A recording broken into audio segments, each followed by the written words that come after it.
고금리 지속으로 고액 자산가들은 최고의 투자 상품으로 채권을 꼽아왔습니다.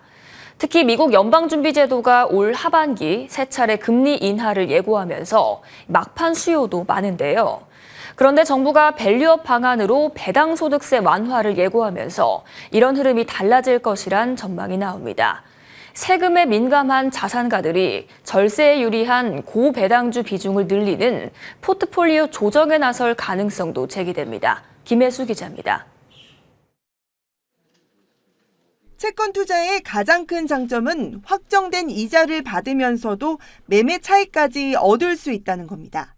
이자 수익에 대해선 과세하지만 매매 차익에 대해선 비과세하기 때문에 추후 금리가 내리면, 즉 채권 가격이 오르면 이를 매도해 비과세 이익을 얻을 수 있습니다. 거액을 투자하는 큰 손이 채권 시장으로 대거 몰리는 배경입니다. 올 하반기 미국 연준의 금리 인하 예고에 채권 개미까지 가세하면서 올 들어 개인 투자자들이 사들인 채권 순매수 규모만 10조 5,300억 원에 달했습니다. 그런데 최근 정부가 기업 밸류업 인센티브로 배당 소득세 인하를 예고하면서 큰 손의 투자 방향이 달라질지 관심이 쏠리고 있습니다.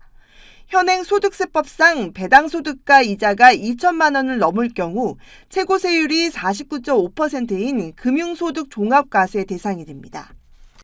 대주주는 물론 거액 자산가들이 배당 투자를 하는데 이 같은 세금 부담이 걸림돌이 된다는 지적에 정부는 배당소득세를 분리과세해 세율을 낮춰주는 방안을 추진합니다.